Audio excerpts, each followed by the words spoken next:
Is this thing on? Does anyone know? Could someone tell me?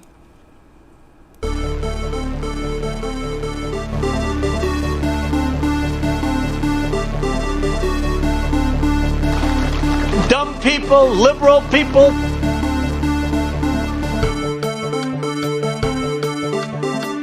Yeah. I eat extra sharp. That's what I eat.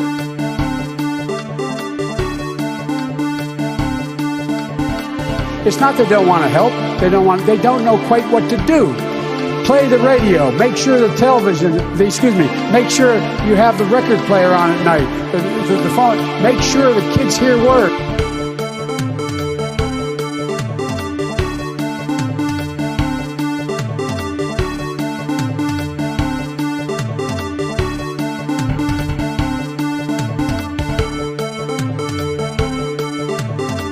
They felt pretty comfortable after day 2.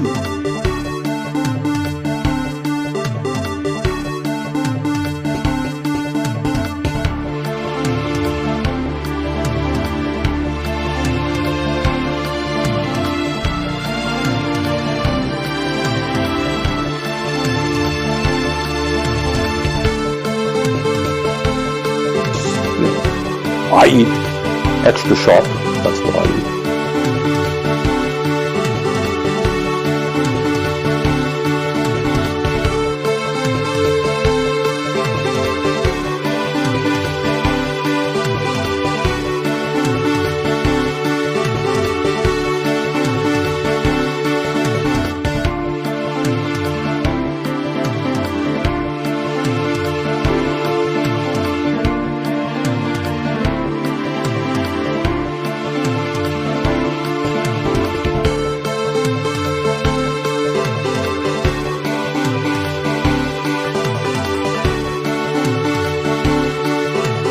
I liked beer. I still like beer. But I did not drink beer to the point of blacking out.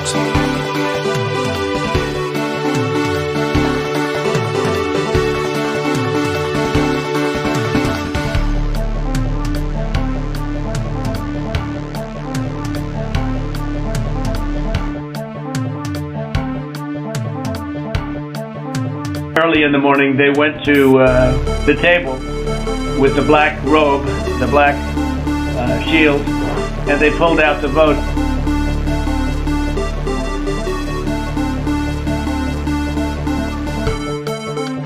Running against the worst candidate in the history of presidential politics puts pressure on me.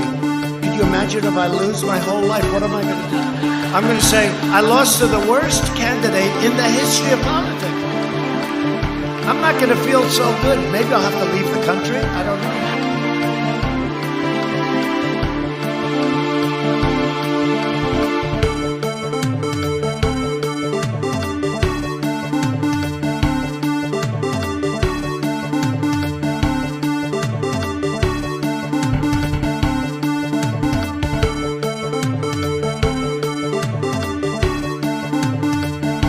I don't know who created Pokemon Go, but I'm trying to figure out how we get them to have Pokemon go to the polls.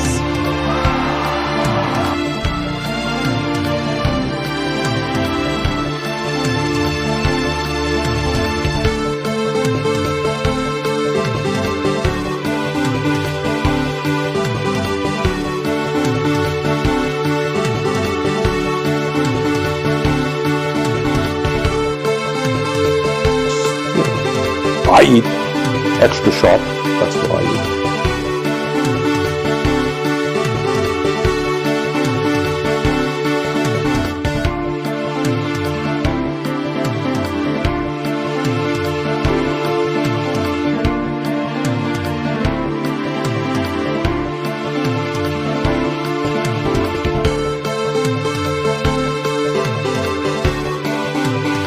In case you don't know, and you haven't seen the latest polls, the American people hold the President of the United States in contempt. They hold this institution in contempt. They hold the Republican Party in contempt. They hold the Democratic Party in contempt. they think that maybe, given all of the crises facing this country, it's about time that there was some bold leadership here and that this institution made some hard choices. They're coming all over the place. So notice something. I defended him on his bad joke because I have standards and I have principles.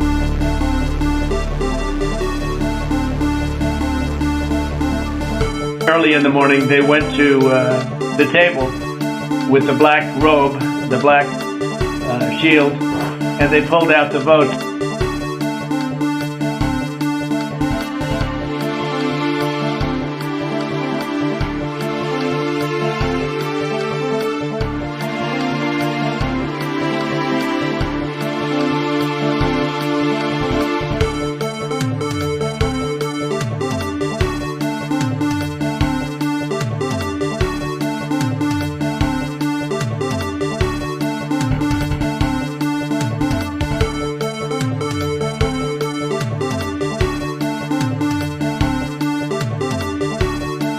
Battle of righteousness versus Satan.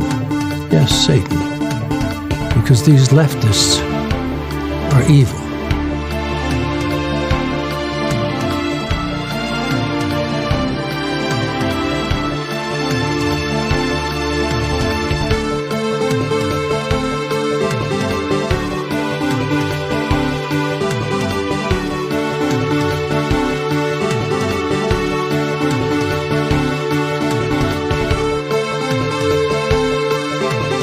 No good, really bad for you.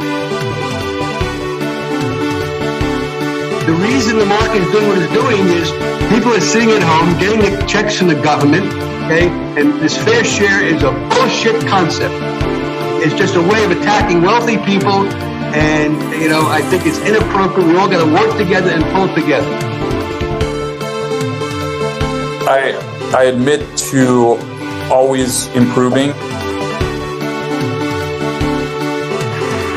Then I have an article too, where I have the right to do whatever I want as president, but I don't even talk about that.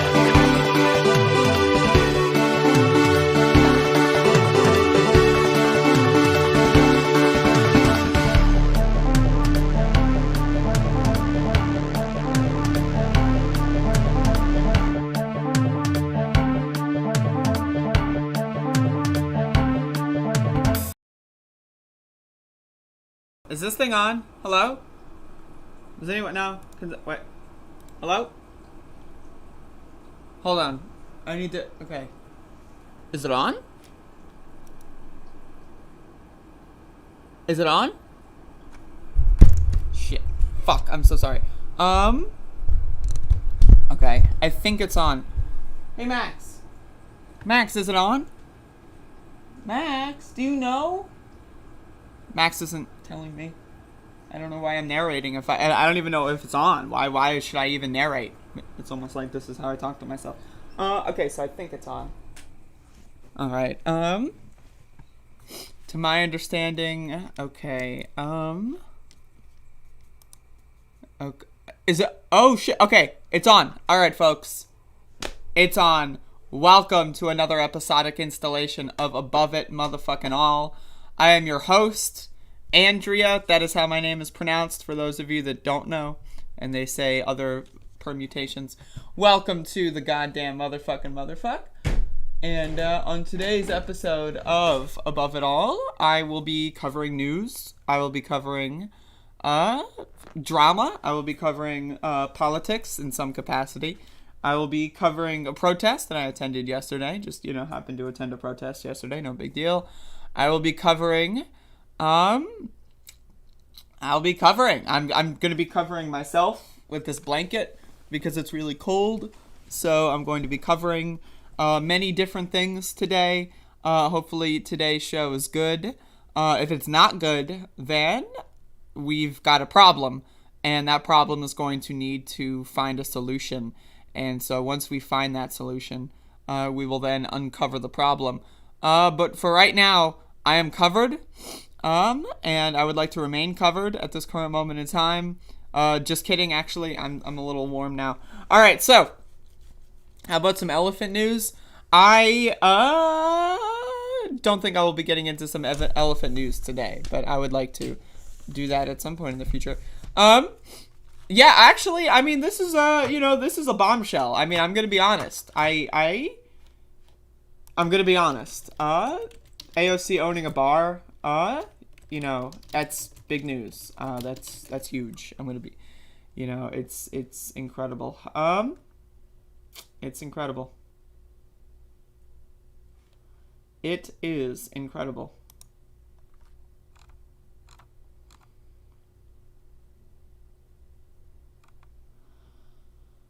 Whew.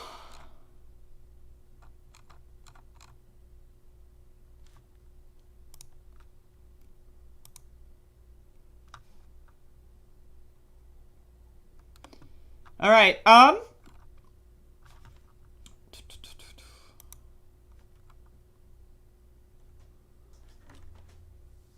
Wow. I've had a lot of caffeine this morning, and I'm about to consume some more.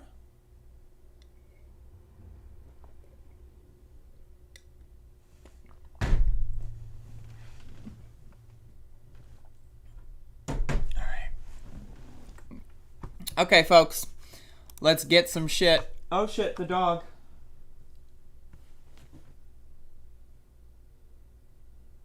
What is this dog doing? Here we see Max in his natural habitat, looking around. What could be going on in his head? Who knows? He looks back. He sniffs himself. His ears flop as his head moves. What is he doing? Does he have a goal? Max! Max! Alright, anyway. Whoop. Alright. Alright, folks, let's get into the news here. This should be pretty funny. So this is a multiple parter, I guess.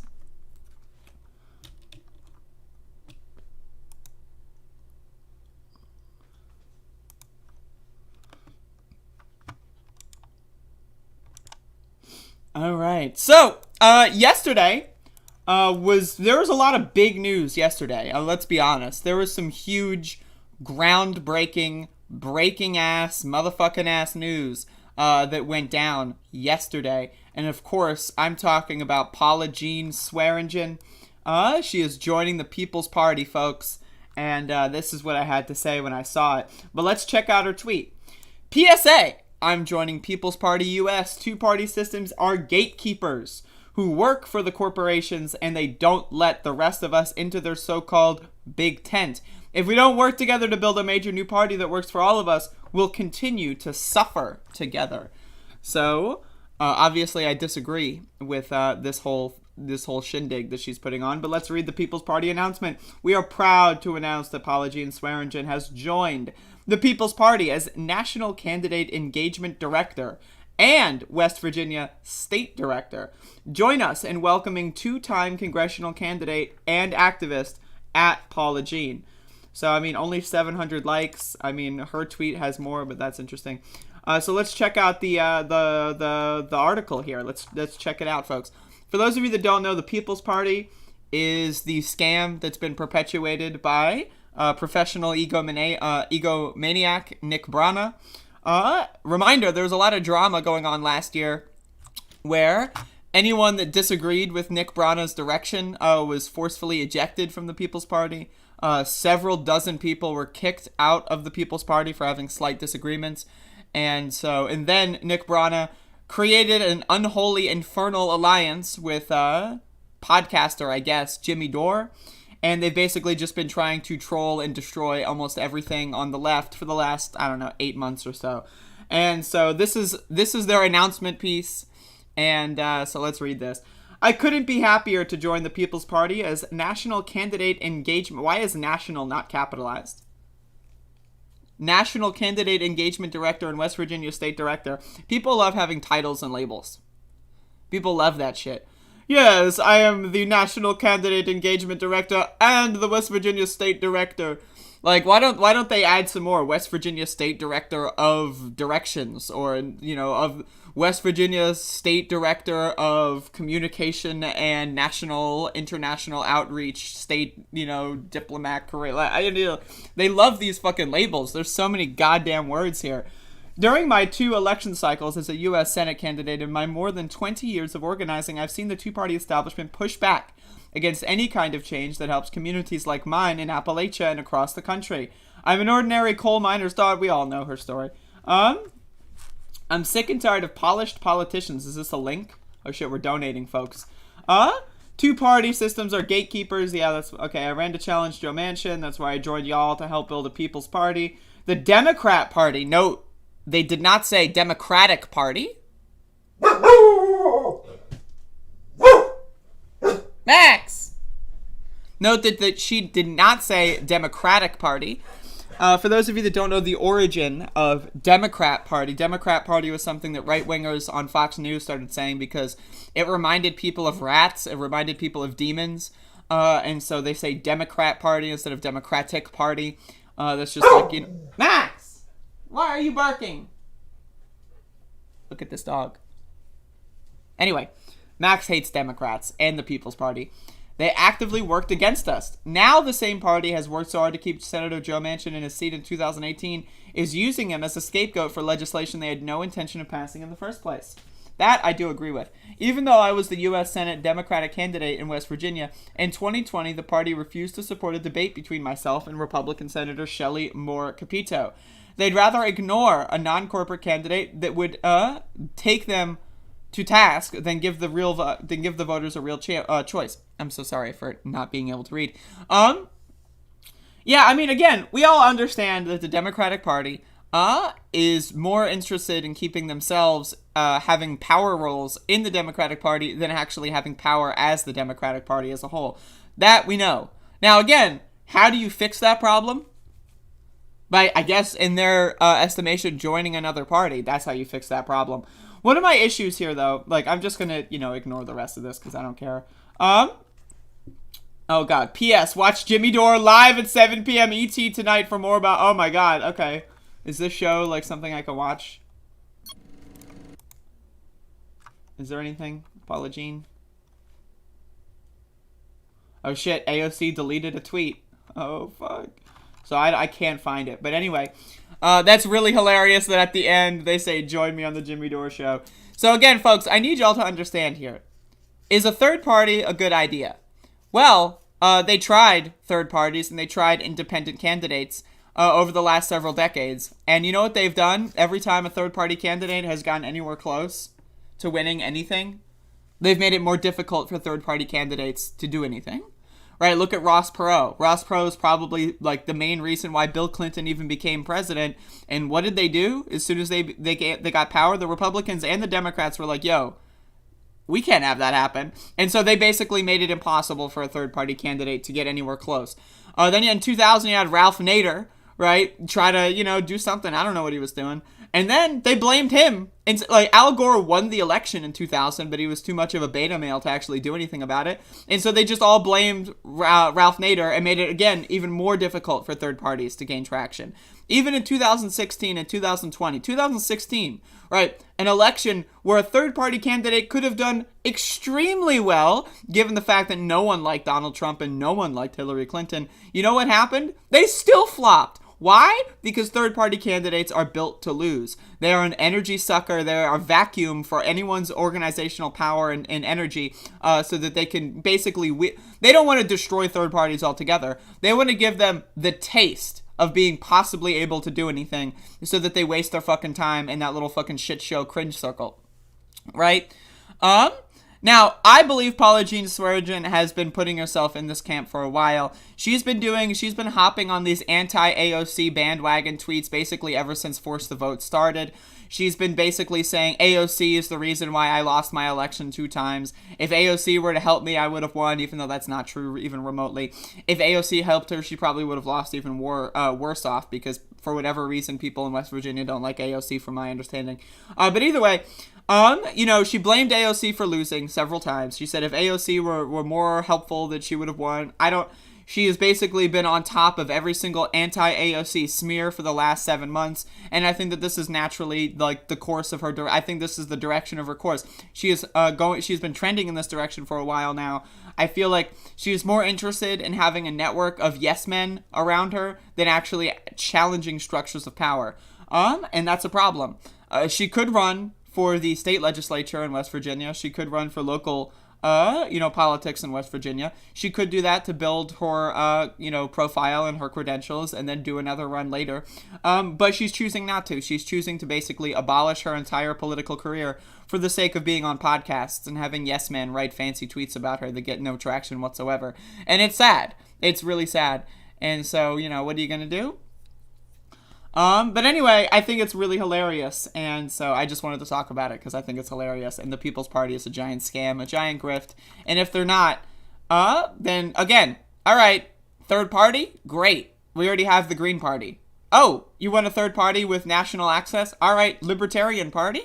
What does a libertarian mean?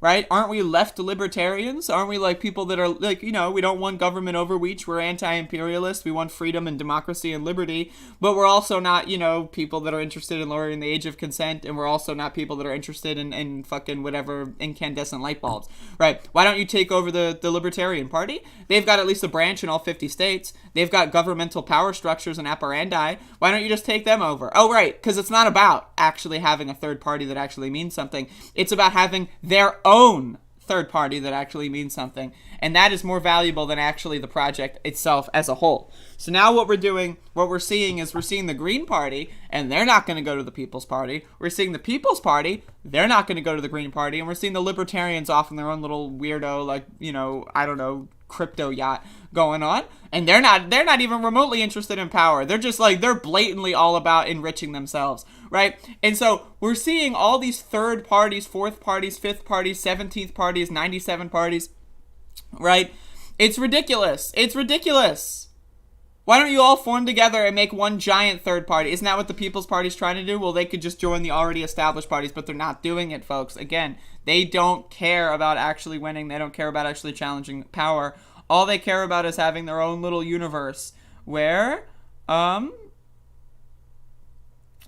little universe where they're the winners. They get to post something on Twitter and they get those likes, and that's the only thing they care about. And it's sad. It's embarrassing. And rip Paula Jean Swearengen's political career. I could be wrong. I hope I'm wrong, but I'm probably not wrong.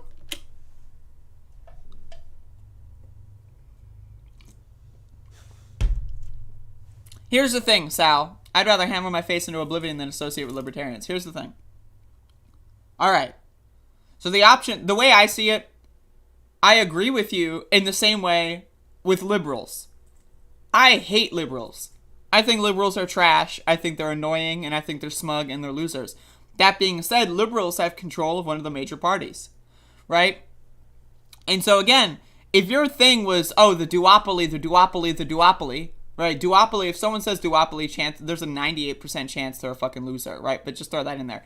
So if your goal is to defeat the duopoly, right? You've already worked with Democrats. You've already proven that you're capable of working with Democrats. You've already proven that you're capable of occupying a party structure that already exists. Why not join the Libertarian Party and take them over? You know what I mean? And that's my thing. Is they're starting their own party, right? And that's going to take at least another 20 years. Look at the Green Party. The Green Party's been running presidential candidates every 4 years for 20-something years now. They got nowhere.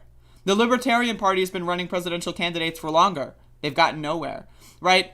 So you're telling me you're going to start a new party, and all of a sudden you're going to get candidates doing well in the next 4 years? No, not going to happen. It's going to they're going to be around for 20 years. They're going to be deadbeats. They're going to be losers. We're going to be making fun of them for 20 years, and then they're going to end up getting maybe 0.1% in an election, and that will be their peak, right? And so my thing is, if you want to break the duopoly, the Libertarian Party is literally already established in all 50 states. They have ballot access in 50 out of 50 states, okay? Go there. Take them over, right? Because it wouldn't be hard. They're a bunch of crazy motherfuckers. And what are they going to do? What are the Libertarians going to do? Make it so that no one can join the party with it? they're going to be authoritarian, you mean? The libertarians are going to violate the NAP and fucking make you unable to run as a libertarian because you believe in communism? They're not going to do that, and if they are, that would be hilarious, right? At least, like, give it a shot.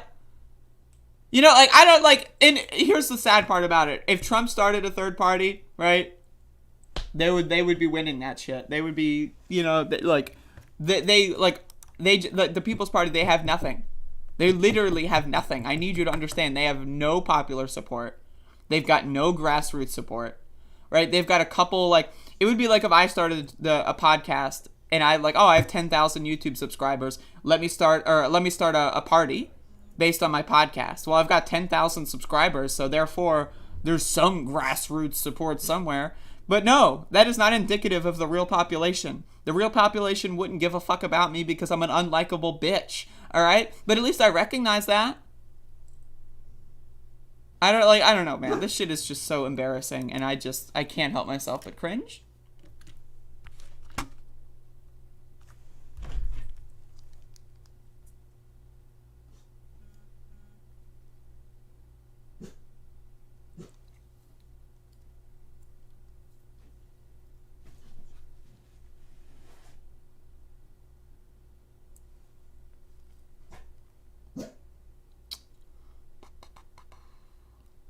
This is the part where I debate.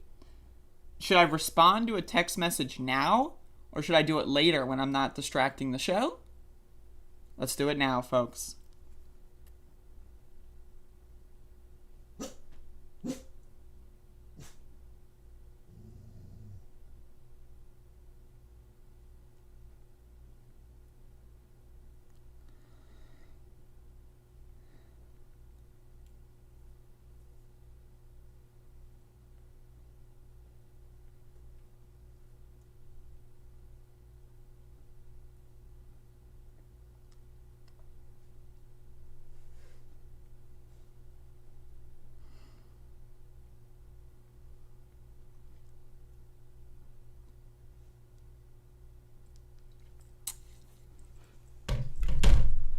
Canadian Bob Dole podcast next week. Oh, shit.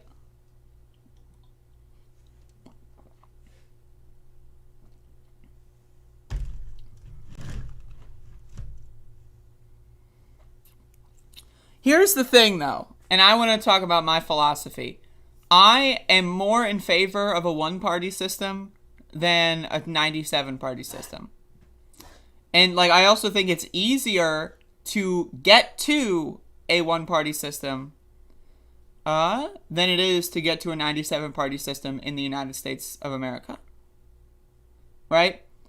One-party control, where it's the Democratic Party, versus, you know, the Republican Party being the majority and the rest of the parties having nothing because they squabble. Right? I would rather the Democratic Party be a one-party state, right?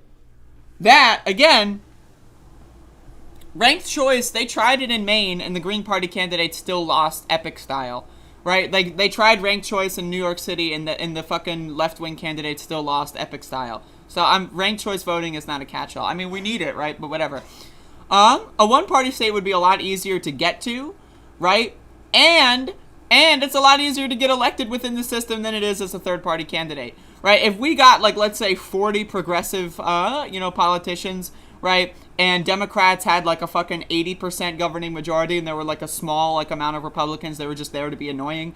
You know what would happen?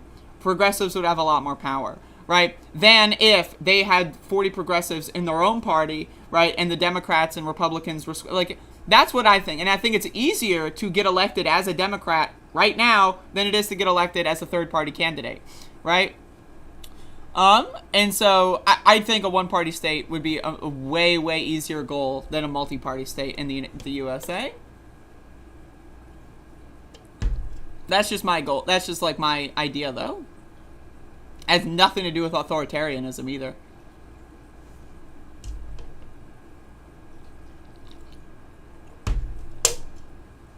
As far as I'm concerned, the system we have already is authoritarian, as it doesn't allow any dissent.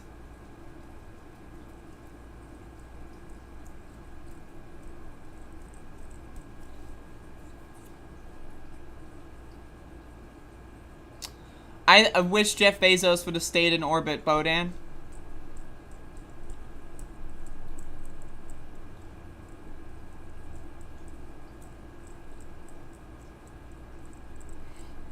Like, let's think about it. What is preferable? Having this bizarre pendulum bullshit where Republicans start epic wars and then Democrats, like, pretend that they're gonna go against them and then get elected and do nothing, versus if Democrats just controlled everything for 20 years and we just went further down a left-wing trajectory, which we're already on. Like, let's think about it. Donald Trump really fucked things up. If we had Hillary Clinton right now, things would be way, way better. Let's be honest.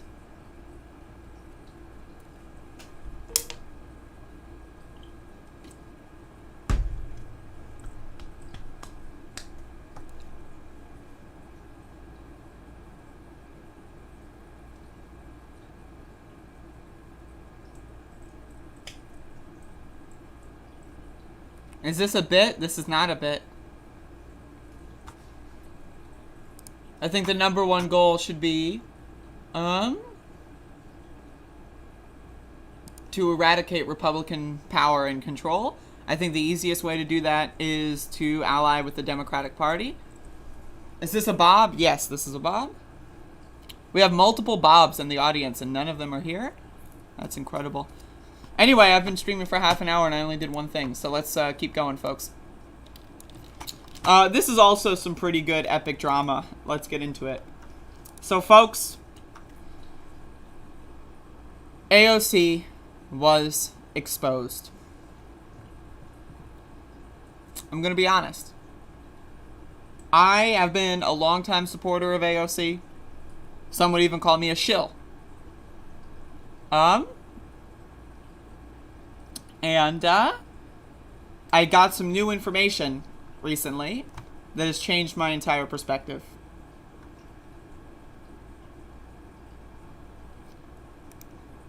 AOC co-owned a restaurant. And the supporting evidence for that co-ownership is that she worked there when it started. Now, as we all know, the way things work is if you are an employee as something starts, that means you're a co-owner. Because there would never be a situation where an owner hires an employee as the restaurant opens. That would never happen. We all know that every single business that's ever existed in the entirety of the planet, in the history of the world, right? Every single person that was there at the start has equal ownership. Because we live in a democracy, right? Obviously. So, her working, right, at Flat's Fix, a tacos and craft cocktail spot in Manhattan, right? Her working there as it launched means she has equity in the company. Duh. We all know that. That's obvious. So Jackson Hinkle, journalist, and honestly one of the smartest human beings who's ever lived, brings the scoop to us, and let's read. AOC co-owned the restaurant she used to bartend at, and she worked on foreign affairs issues for Senator Ted Kennedy before running for Congress. Justice Dem strategist told AOC not to talk about either occupation during her campaign and to instead claim she was, quote, just a bartender. Now, another thing that we know is that when you run for office, or honestly, when you do anything, right, obviously you have to, at all times, give your complete autobiography at every campaign event. We know that that's true. There's no such thing as selecting details and focusing on certain details because that would make people more able to get your message. It would make your message quicker, more consistent, and more stable. That's not true. Everyone knows that every single time someone speaks at any event, they have to, by default, give their entire complete autobiography every single time. We know that. That's fact. So the idea that AOC was hiding these details, it had nothing to do with the fact that they were trying to focus on things that could help win an election that was very, very difficult to win. Nothing to do with that whatsoever. It was because they were hiding those things, keeping it in the dark. They didn't want people to know that she worked as a fucking aide for a senator for like 6 months. That was a secret. That was secret information. They didn't want people to know that she worked at a restaurant since it opened and not, you know, at another random point in its lifespan, right? Again, Why didn't AOC give her entire autobiography as well as the autobiography of her parents and both of her grandparents, right? Why didn't she do that at every campaign event? Why didn't she go to that debate with Joe Crowley and talk about, her first memories as a child? Why? Because she was hiding something. Obvious. Right? Obvious. Now, again, this is some very hard-hitting journalism. And so we had some good classic debunkery from Matt Binder. And so let's read this. The Taco Bell that AOC worked at is owned by 3 people who run a company called Theme Food Inc. They also opened the Union Square coffee shop in 1990 when AOC was 1 year old, and Live Bait, which opened in 1987, 2 years before AOC was born. So obviously, AOC is a time traveler. That's the only explanation. It's obviously not the case that Jackson Hinkle got things wrong, misinterpreted information, or just listened to someone who had a personal vendetta against AOC and wanted to lie about them, and then they were just a stenographer for that person's personal vendetta. That's obviously not the case. The only possible explanation for this is that AOC is a time traveler. That's it. That's literally the... So let's go on. As someone who has lived in NYC my entire life, it's quite well known that the owners of Union Square Coffee Shop, which closed in 2018, RIP, also own the taco bar that AOC worked at. It's right around the corner in the same building, too. That only makes the conspiracy even more difficult to debunk, right? So they had the one building, and they had 2 restaurants and businesses in that building. What was in the 3rd room in the back? Is that where the time machine was kept? They have this whole building. They're operating so many fronts. Obviously, the time machine was in the back of the building. Obviously. There's no other option. Here's the liquor license filing info for the Taco Bar Flats Fix, which AOC worked at. The corporation which owns it was founded in 1986. AOC wasn't even born yet. Again, Matt Binder, Democratic Party hack, Matt Binder, actually thinks that this debunks the theory that AOC was a time traveler. And to me, that's hilarious. Jackson Hinkle laid it out very clearly. And the fact that these companies started before she was even born makes it more obvious that she's hiding something. So, this is some really deep dirt that's being dug up. And, again, this changes everything. It really does change everything. And so, I don't even know what to do. I have no idea. This changes my entire worldview. Time travelers not only are real, but they exist, and they're on Twitter. Can you believe it? Wow.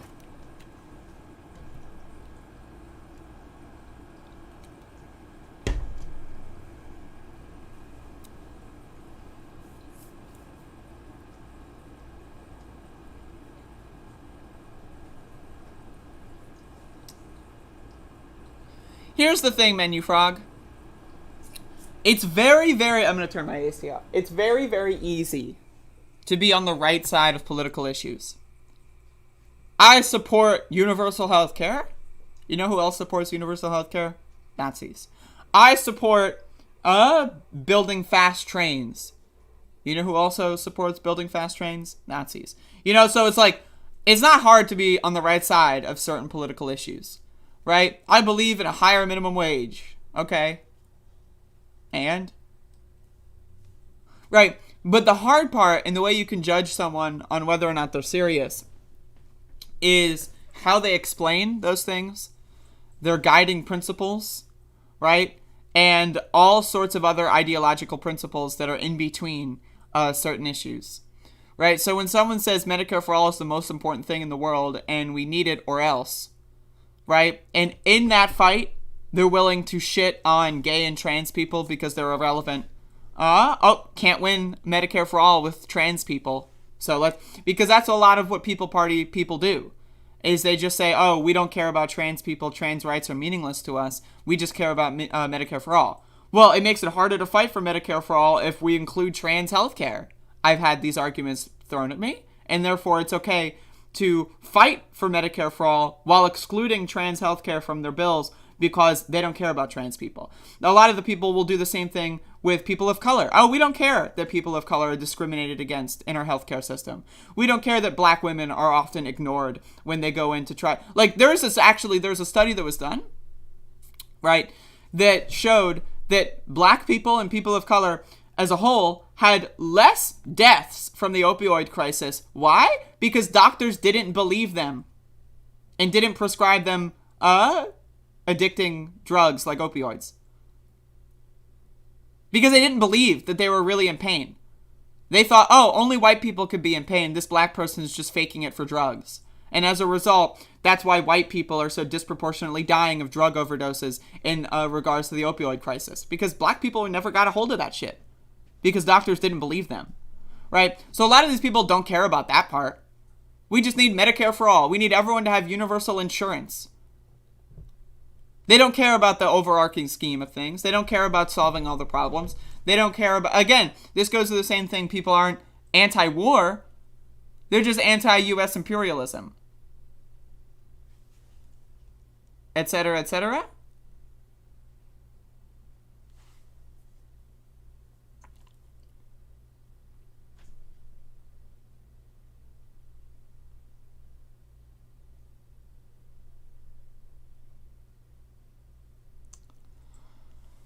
So anyway, I just wanted to point that out.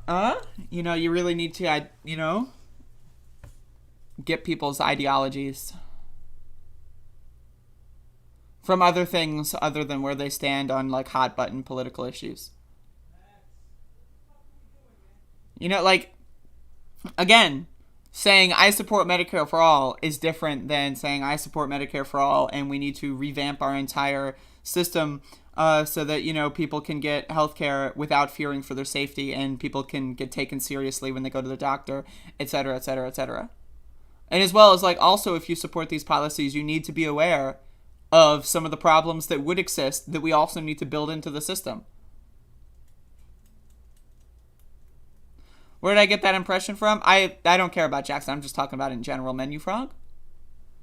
He had potential, maybe, but he's chosen to be a fucking gossip TMZ artist that actually cares about anything else.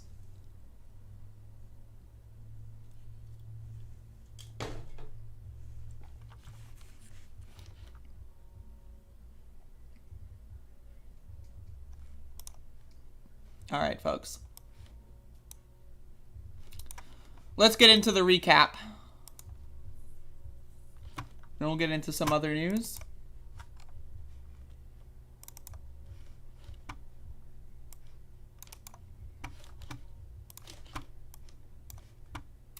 Onion on the UK government's prime minister and leader of the opposition both having to isolate for COVID 2 days after England had Freedom Day and dropped rules. I love freedom, and so I'm a huge supporter of Freedom Day, and I think it's hilarious that they had the freedom to catch a virus.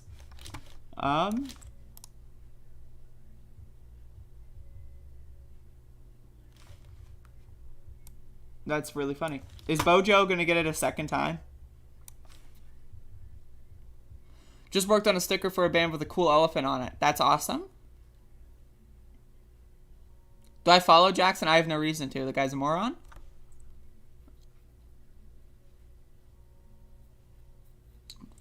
Ooh.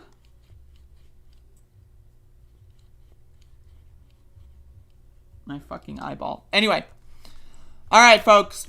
Yesterday was day 91 in the city of Elizabeth City, protesting the police execution of Andrew Brown Jr., who was murdered 3 months ago on April 21st.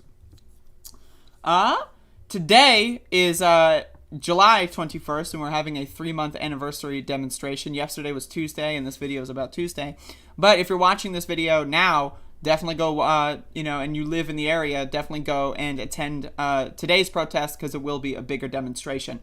So we walked around the block a couple times like we usually have been doing, making our presence known. Another thing, again, that I want to reiterate is that the Elizabeth City Police Department has decided not to really pay attention to protests anymore. They've, to my understanding, given us carte blanche on and allowed us to basically do what we want without interference. Now we'll see how far that goes after today. But either way, We had a good demonstration.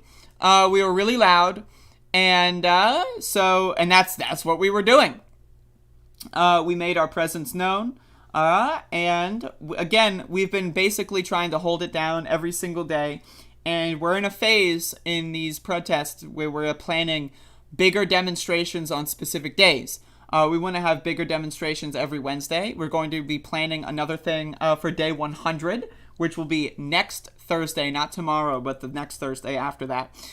We are going to be doing something on that, and we are going to be trying to have more sporadic demonstrations rather than putting all of our energy in a day-to-day. Now, we are still going to be holding day-to-day protests, of course, but instead of trying to plan everything like, every day, see who shows up and then plan stuff and then try to get people to show up the next day, what we're going to do is we're going to spend more time trying to build to the larger demonstrations on more specific days, probably just anniversaries, Wednesdays, etc.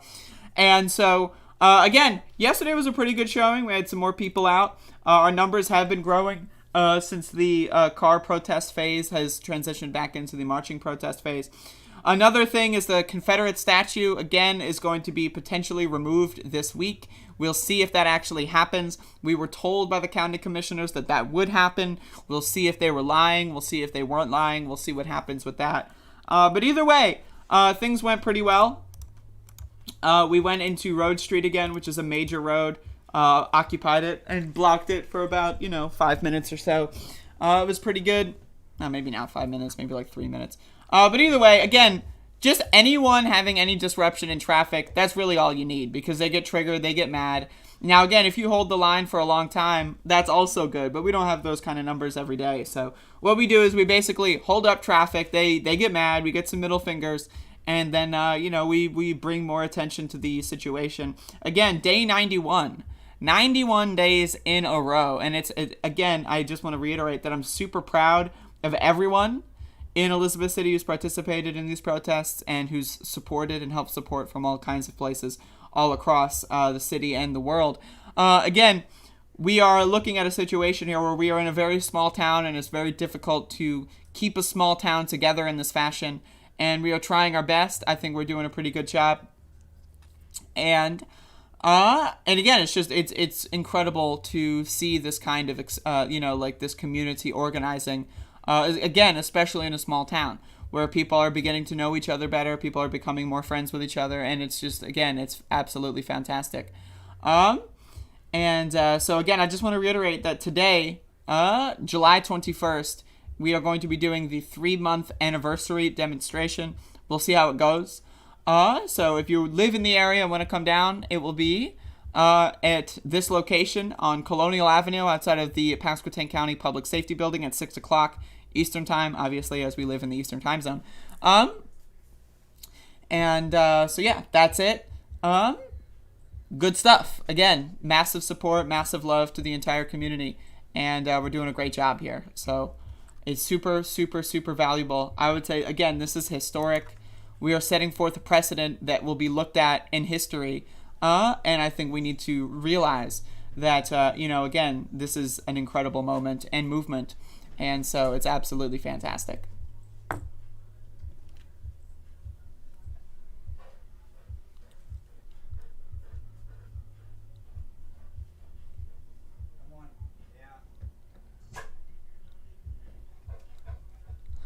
Good stuff. It's $28,000.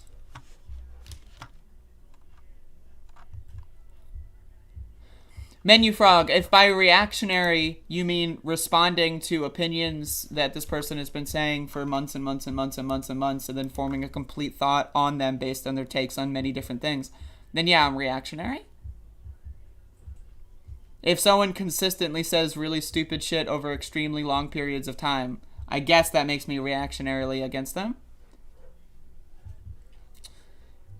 But to me, I consider the term reactionary to be forming your opinion based on someone, based on little facts or little evidence, based on emotional reactions to things. Like, for example, if AOC went out there and said that, she hated Spyro the Dragon, I would be pretty reactionarily against her if I were to say I hated AOC as a result of that.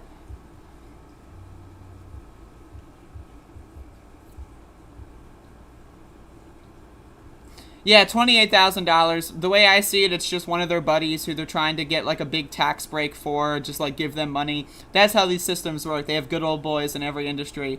And so they called up their friend who has a fucking whatever the fuck and then said, hey, you want $28,000? We can get it right from the county budget.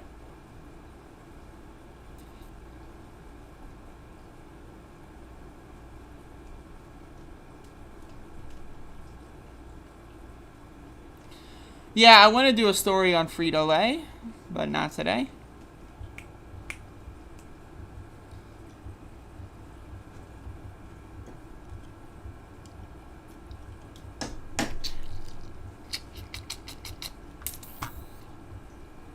You have a link? Amazing. Maybe for tomorrow?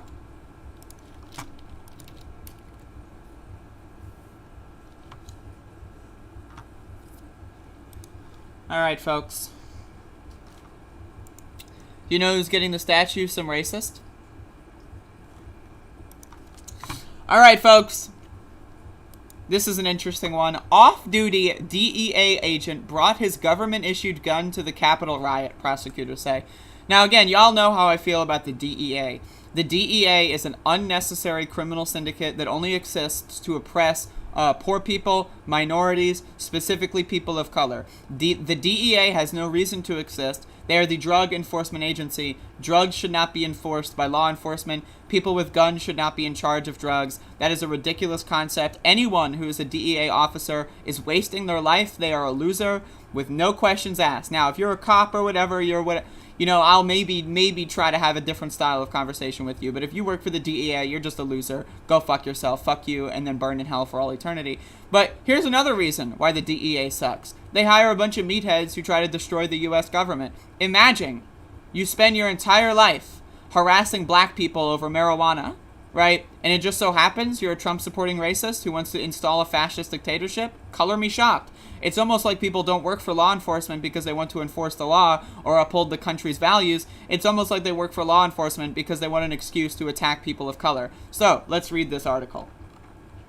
An off-duty special agent for the Drug Enforcement Agency carried his government-issued firearm while attending the January 6th riot at the U.S. Capitol, according to court documents unsealed Tuesday. Prosecutors say he posed for pictures while flashing his DEA badge and climbed onto the Peace Monument to film himself as he delivered a monologue.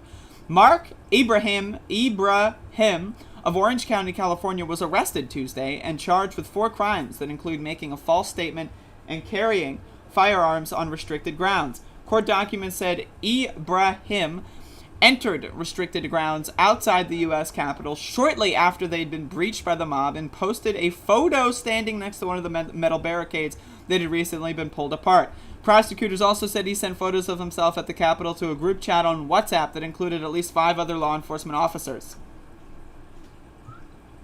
What? What? Hello? Does anyone know that, that's not cool? How is that, what? One of the officers participating in the chat wrote, ? You are carrying your duty weapon in your badge creds? I need to know this, Mark. Is their name Mark? Yeah, their name... Okay, I thought it was as in the punctuation. My bad. Charging documents described Ibrahim as a probational employee of the DEA, a federal law enforcement agency within the Department of Justice, and said he had given notice that he planned to resign weeks before the Capitol assault. The DEA did not immediately respond to CBS News' request for comment. In March, Ibrahim gave a voluntary interview to the Office of the Inspector General at the Department of Justice and allegedly admitted to bringing his DEA credentials, DEA badge, and firearm with him on January 6th, but denied exposing them during the event. According to his charging documents, he told investigators, I had my creds, I had my firearm, and my badge on me, but never exposed. Not that I know of. What the hell does that mean? Okay, never exposed, huh? Prosecutors said the multiple photos showing him posing to the camera while displaying his badge and service weapon. Yep, didn't do that. He also allegedly told investigators that the FBI had asked his friend to document the events at the Capitol and said he went with his friend to assist in that effort. That friend, however, told the agent from the Inspector General's office that he had not been at the Capitol in any form or capacity for the FBI. It said Ibrahim crafted the story to, quote, cover his ass. The friend also said Ibrahim had gone to the rally in order to promote himself. He wanted to launch a Liberty Tavern political podcast, and Cigar Brand, and hoped the protest would be a launching stage. This is embarrassing. Anyway, this guy's a loser. I want to remind everyone the people in law enforcement are not there to enforce laws. They are there for power tripping only. There's no such thing as law enforcement in this country. It's just fascist and a gang. That's all it is. Under the cloak and the dagger of the United States government. That's it. There's nothing else. They're fascists in sheep's clothing, and you need to understand that. So, fuck them straight to hell.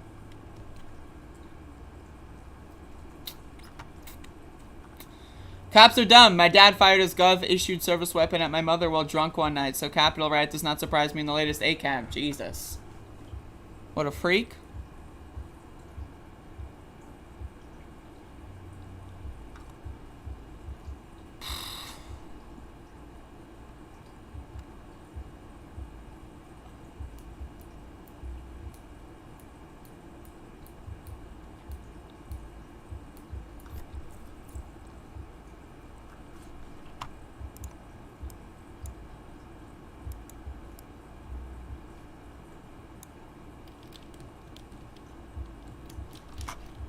The Pasquotank PAC has not uploaded the latest commissioner meeting. That's hilarious.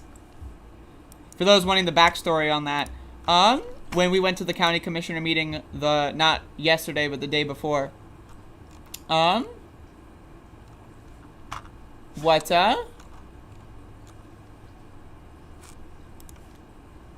I did was I asked the people in the corner with greasy hair, like, hey, what network are y'all with filming the meeting? And they said the Pasquotank PAC, and then we all started laughing at them.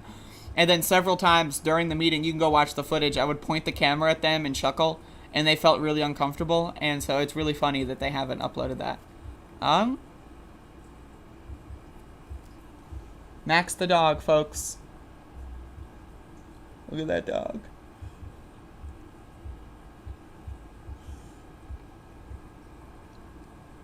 Ooh, Mamma Mia!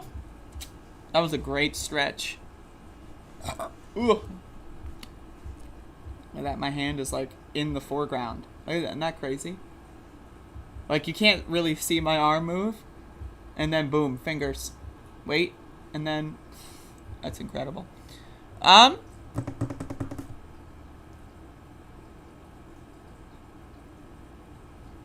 would not name a cat Min.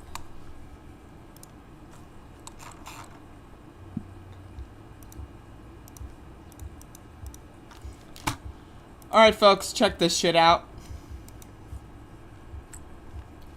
Man shot by officer at convenience store in Portland's Old Town.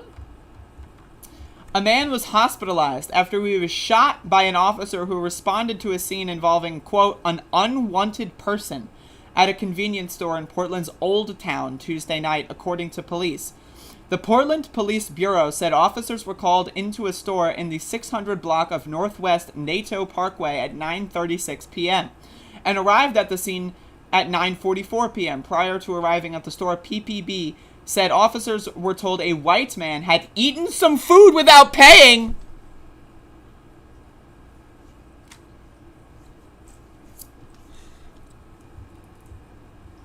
Are you fucking kidding me?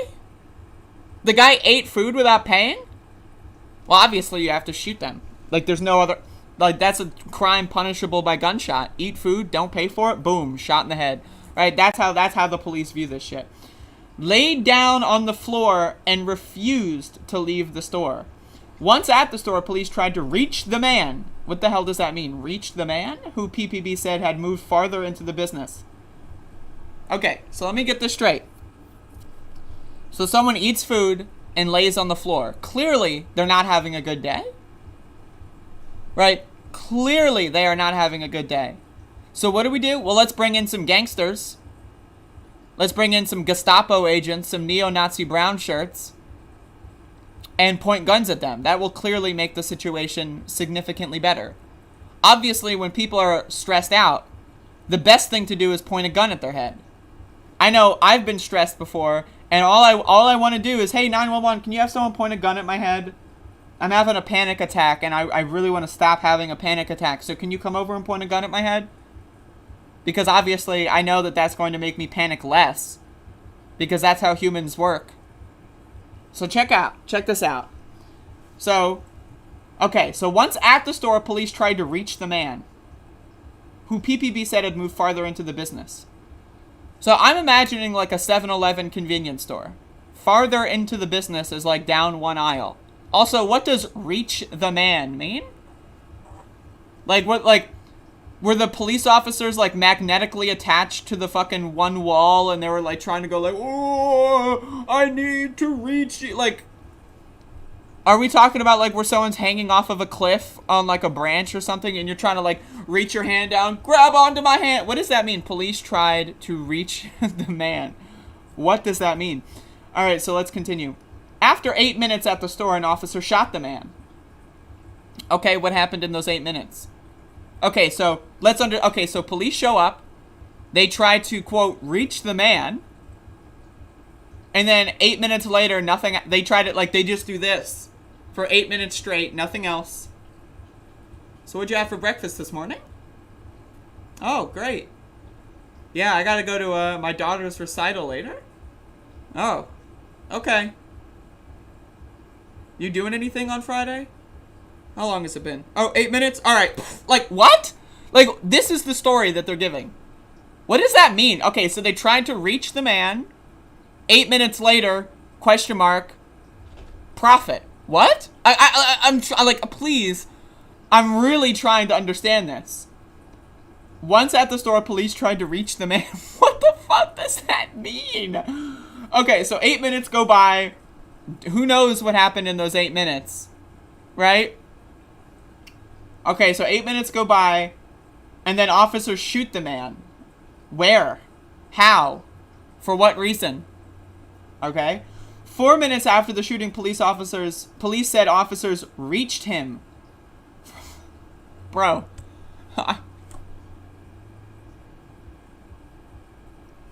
Am I misunderstanding English? What does reached mean in this context? Oh yeah, so what did you do the other day? Oh, I reached someone. What? Not reached for? Not like, oh, I reached out toward them to extend. Like, I reached him. What? What does that mean? I reached him. That's not English. Unless I'm missing something. That's, and also 4 minutes? So, okay, you shoot someone. You stand there. It's like, oh, yo, bro, you just shot someone. Yeah, no, that was pretty cool. Yeah, so what do you want to do about this? I don't know. You just want to watch him bleed for a little bit? All right. They probably got a bag off the shelf of fucking, like, pretzels or whatever. Oh, man, this is some pretty crazy shit. So is this guy going to die? I don't know, man. He might die. All right. What do you want to do? I don't know, man. Like, what, like 4 minutes? What are they doing for 4 fucking minutes? And then also, they reached him for medical aid. What does that mean? What does that mean? Like, you got like okay, so you shoot someone, you got like a little bandage, and then you just go like here. And then the guy's like dying. They're probably barely conscious, right? They're clearly not having a good day to begin with, right? So they're dying on the floor, probably like, you know, like sputtering blood out of the gunshot. And then this guy's like, hello? You don't want this? I'm reaching. Y'all see this? I reached him. Y'all are seeing this, right? I reached him. What? Oh my God! Like, I'm sorry for laughing at this, but again, if you don't understand by now that cops are terrorists, then I don't, like, what the fuck? What is this article? They reached him. What? What does that mean? They waited 4 minutes after shooting him to do anything? What? He was then transported to a hospital with non-life-threatening injury. It is unclear if other customers were present at the time. As per Bureau policy, the officer who fired their weapon has been placed on paid administrative leave. No officers were hurt. Oh, wow. I'm happy to know that. What about the guy who got shot? Is he okay?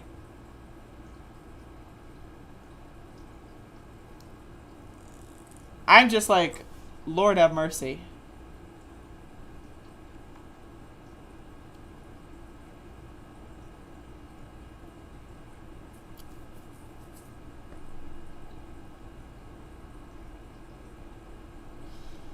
So, okay, Samuel Watkins, a man who lives in the area, told Fox 12, this kind of shooting is nothing new. I knew it was going to happen. Watkins have lived in Portland since 1988 and believes the man who was shot is homeless.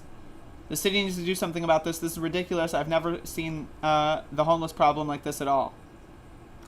Okay, so he was homeless. Okay, so let me understand the situation.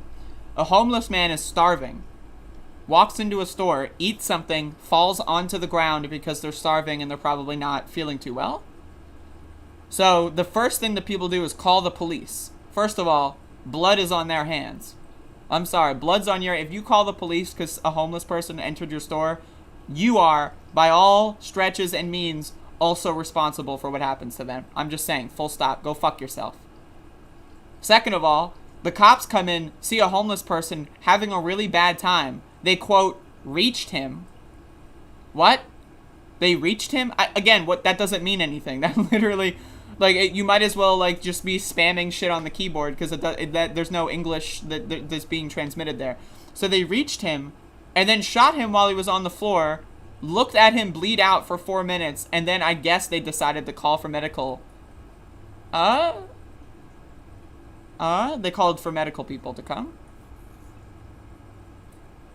What? Like, I'm just trying to understand this. What the fuck?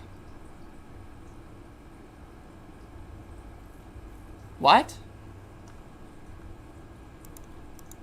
Like, does anyone know? Because I don't know. I don't know what that means.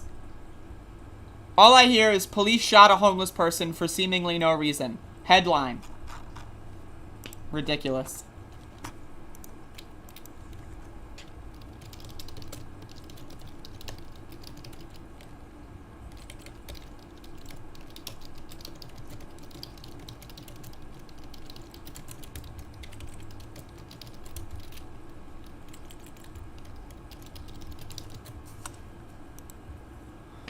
They fucking reached him. Like, does anyone know what that means? Like, I'm literally like, what the fuck?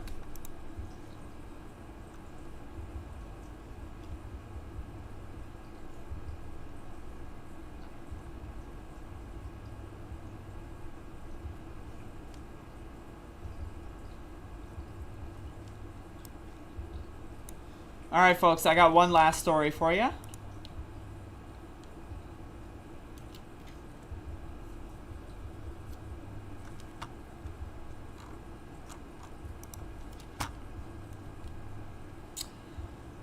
So, the year is 2021. What do you think life expectancy is in the United States? Now, if I were to guess 30, 40, that's just me though, because we live in like a fucking like disgusting primitive fucking hellhole. That being said, let's find out together. U.S. life expectancy in 2020 saw biggest drop since Second World War. Now, I have a question. With the advent of science, medical science, knowledge in those fields, and the combination of those fields, right? Healthy food options, right? You know, more expanded, exercise capabilities. Like, we're constantly building new ways to elongate the human lifespan. How does the life expectancy go down? I'm asking a question. How is it possible for it to go down? How is that possible?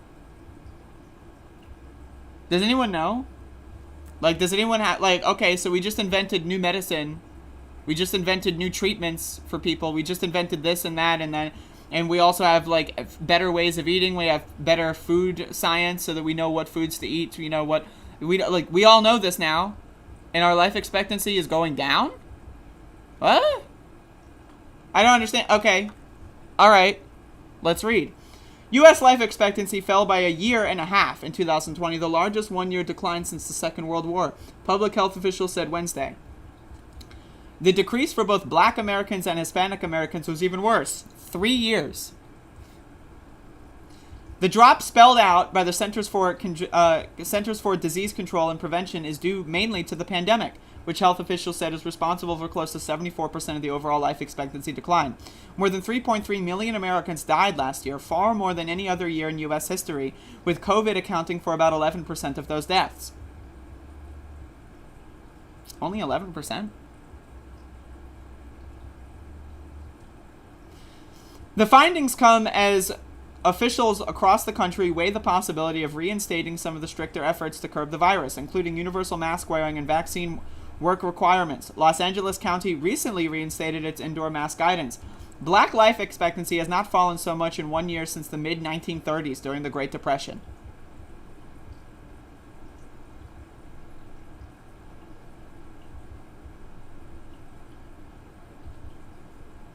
What? I don't even? What? Does anyone know? Okay, health officials have not tracked Hispanic life expectancy for nearly as long. Interesting.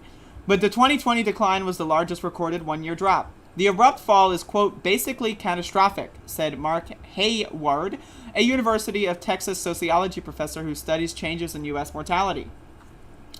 Killers other than COVID played a role. Drug overdoses pushed life expectancy down, particularly for white people. Again, I was mentioning this earlier, how white people are more likely to die of drug overdoses because they're given access to more medications because doctors just don't believe black people are allowed to have pain and therefore don't prescribe them things like, opioids, for example. It's ridiculous. This shit is ridiculous, okay? So, and rising homicides were a small but significant reason for the decline for black Americans, said Elizabeth Arias, the report's lead author. Interesting. White people died from drug overdoses. So sad. Black people died because they were shot. What? That's an interesting way to present that information. Other problems affected black and Hispanic people, including lack of access to quality health care, more crowded living conditions, and greater share of the population in lower-paying jobs than required to keep them working when the pandemic was at its worst, experts say. Life expectancy is an estimate of the average number of years a baby is born a given year might expect to live. It's an important statistical snapshot of the country's health that can be influenced both by sustained trends such as obesity, as well as more temporary threats like pandemics or war that might not endanger those newborns in their lifetimes. For decades, U.S. life expectancy was on the upswing, but it's trending upward at the slowest rate compared to other developed nations, by the way. So think about that. But that trend stalled in 2015 for several years, before hitting 78 years and 10 months in 2019. Last year, the CDC says it dropped to about 77 years and 4 months. But that trend stalled in 2015 for several years. Interesting. What happened in 2015? More than 80% of last year's COVID deaths were people 65 and older, CDC data shows. That actually diminished the pandemic's toll on life expectancy at birth, which is swayed more by deaths of younger adults and children than those among seniors. That's why last year's decline was just half as much as the 3-year drop between 42 and 43 when young soldiers were dying at war, and it was just a fraction of the drop between 17 and 18 when the first, 1917 and 18, when the first war and Spanish flu pandemic devastated younger generations. Life expectancy bounced back after those drops, and experts believe it will this time too, but said it could take some years. Why? I want you to ask these questions. Think about your health. What do you eat every day? Think about it. What do you eat every single day? Do you eat garbage? Guess what? I've got news for you. You are why life expectancy is dropping. Now, I'm not saying this is all your fault. I'm not saying that. Why do you eat garbage? There's a lot of reasons why people eat garbage. Typically, 100% of them don't involve because I love it and I love being unhealthy. Now, maybe 99%. Some people out there probably just do it because it feels good. But chances are you eat garbage because that's all you have available to you. Look at how government foods work. Look at corn subsidies, for example, in the United States of America. Corn is highly subsidized because racist Republicans wanted to prevent food famine riots, basically, in the 60s and 70s. So racist Republicans basically said, what can we do that's the cheapest way to feed people so that they don't try to riot in the streets for food? Oh, I know, we'll subsidize corn. Right? That combined with the fact that we have processed food at a highly expanded rate. People are often eating freezer food, fast food, microwaved food, prepackaged food, that kind of stuff. Processed food is significantly unhealthy because the processing procedure removes a lot of key nutrients. Why does it do that? For storage and long-term value. Why? So that they can put it on shelves for longer. Why? So that people can have a higher chance of buying it and so food doesn't rot. Not because they don't want food to go wasted, but because they don't want to waste their dollar. I need you to understand, right? Life expectancy goes down while the rich are getting life-saving treatments. The rich have access to any foods that they want. The rich have access to, all of the cutting-edge medical treatments, all of the new medicine being developed, all the new scientific medical research that's being done to elongate aging, slow down the aging process, etc. That's all benefiting the rich people. While the poor people continue to eat garbage, continue to be brainwashed, and continue to be stressed. They're working 2 jobs, right? Probably not getting good exercise, probably not getting good sleep. Their bodies are regulated like shit. Why? Because society is trash. Capitalism, folks. It's killing you in ways you don't even know. Most people do not think about the food they eat. Most people just wake up every day, oh, what's in the fridge? What's in the freezer? Right? They're at their work. Oh, what can I get for lunch today? McDonald's, Wendy's, whatever. They come home. Oh, what's quick and easy? That's how most people think. And they don't think about how the long-term effect of that will treat them. I need y'all to wake up on that one. Food is extremely important. Right? We need to be in peak physical condition at all times. Because the government is designed explicitly to prevent us from being that way. Why do you think corn subsidies are so high? Why do you think when you go to soup kitchens or food shelters that they give you unhealthy ingredients? Why? Because the government is trying to keep you sick and unhealthy. That's why. And I'm not trying to sound like a, large conspiracy theorist here, but there's a reason why everyone in this country is unhealthy. 88% of Americans have a slow metabolism. 88%. How many viewers do I have right now? Let me check.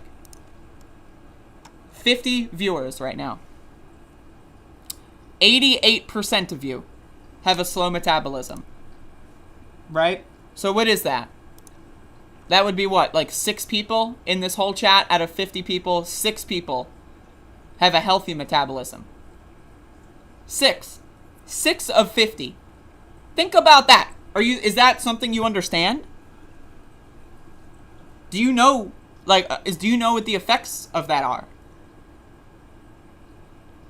88% of Americans have a slow metabolism. What? How is that possible?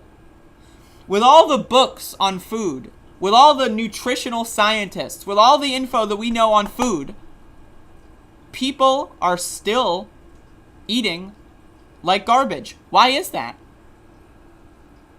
When you could just go on the internet and find out what an ideal diet for your situation is, right? With a couple of, weeks or years of research, maybe, depending on how hard you want to go on it. Why are 88% of Americans metabolically slow? Does anyone know? I'm on a fact-finding mission here. We are built by society to be unhealthy. And that's why this pandemic killed so many people, because so many people are unfucking healthy. Now I want to because all those fat phobic people out there are dumb. Okay? You know what? 88% of Americans are not obese. You know that, right?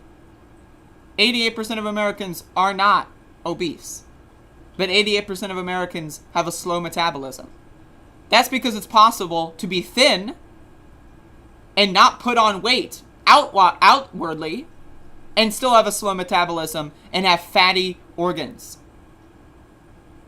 I want to make everyone so if you go out there and you want to blame fat people, I got news for you. You probably have a slow metabolism too.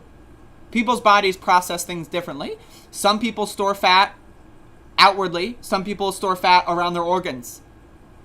Storing fat around your organs is caused by having metabolic syndrome, right?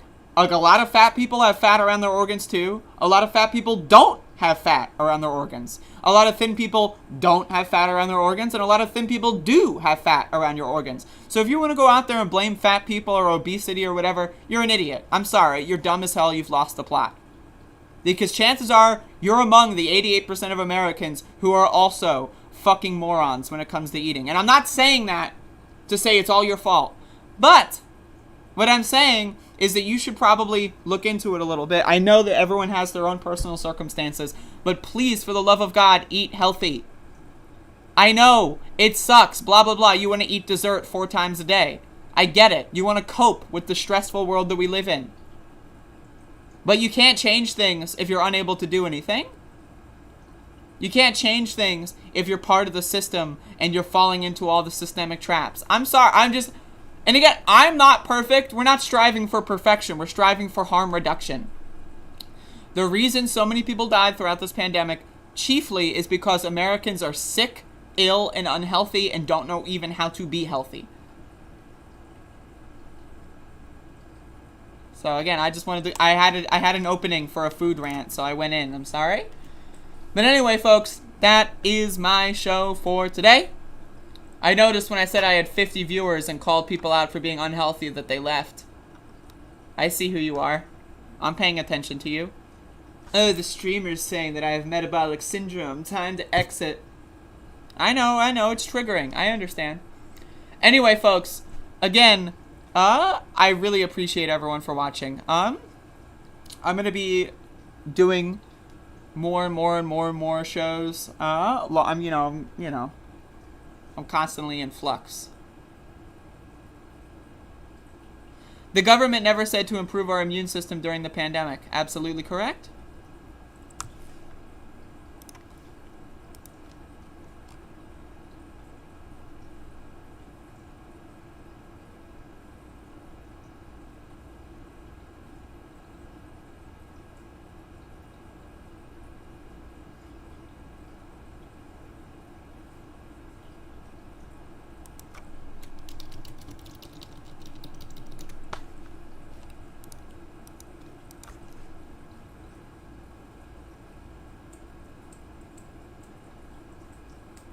Anyway, folks, again, share the show, tell your friends, etc. If you want to give me money, I would appreciate that. I do like money. I need money to eat.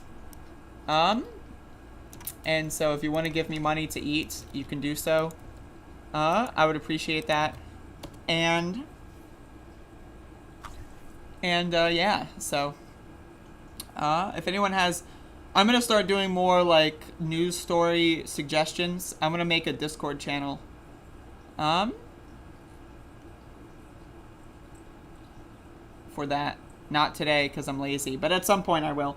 And I want to do more interactive streams. Maybe I'll do like a Q&A stream or something. Like spend a week and come up with some good questions to get me thinking about stuff. I don't know. We'll see. I'll do some fun stuff more often soon. But I've got a lot going on in my life right now, so I've been, YouTube has kind of been lower on the priority list, but it's coming back up. You like money? I like beer. Well, I've got news for you. I too. I liked beer. I still like beer. But I did not drink beer to the point of blacking out, and I never sexually assaulted anyone.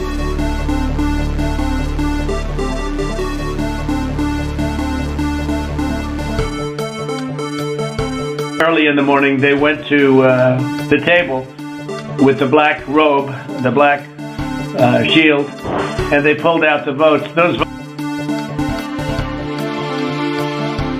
energy. We've ended the war on American energy. We were in war. And we've ended the war on beautiful, clean coal, one of our great natural resources.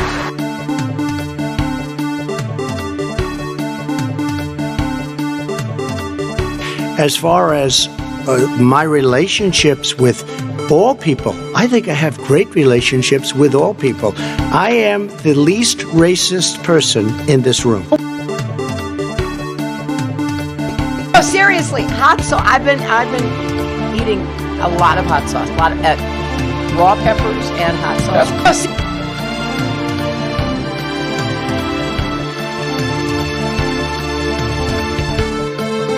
Running against the worst candidate in the history of presidential politics puts pressure on me. Could you imagine if I lose my whole life? What am I going to do? I'm going to say I lost to the worst candidate in the history of politics. I'm not going to feel so good. Maybe I'll have to leave the country. I don't know. And then they have cans of soup. And they throw the cans of soup. That's better than a brick because you can't throw a brick, it's too heavy.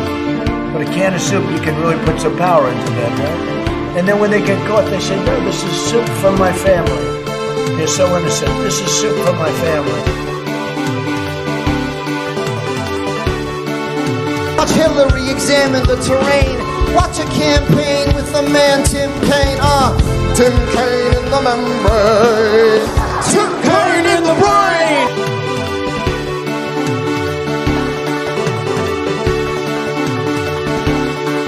Everybody comes in, your grandmother. Everybody comes in. He comes in. Your comes in your grandmother.